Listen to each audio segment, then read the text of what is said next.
working on Cirque du Soleil and the Ironman events around the world, you've had to work with delicate precision, communication, consistency, and yet be ready for the unexpected. How has that prepared you for today's renovation consulting? Well, Kathy, I think you said it. My biggest takeaway is expect the unexpected. At Cirque, we got picketed by the Teamsters in Philadelphia and lost a day of setup.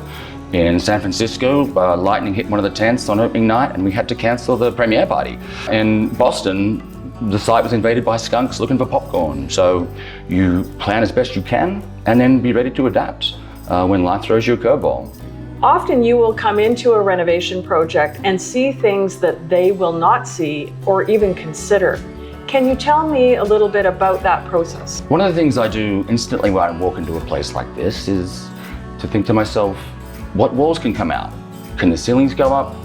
Can we create more usable space without adding extra clutter? I tend to think in cubic footage, not just square footage. And so I'm definitely a less is more kind of a renovator.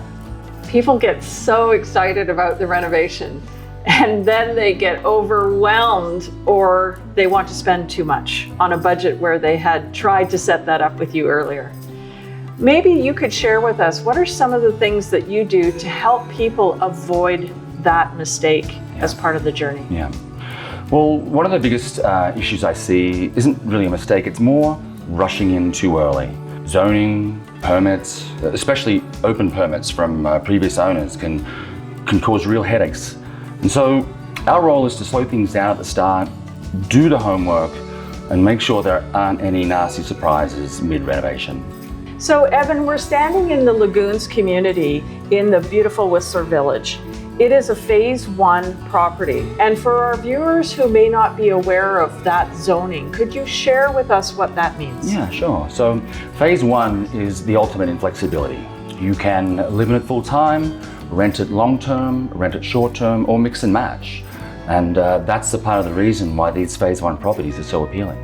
So Evan, when you're working with a client who is looking at using a phase 1 property, both personally and for nightly rentals, how do you consult with them for that dual use?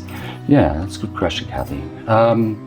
It's always a balance between design and durability. We tend to lean towards things like engineered hardwood floors, or fully tiled bathroom walls, or stone countertops with a full stone splashback.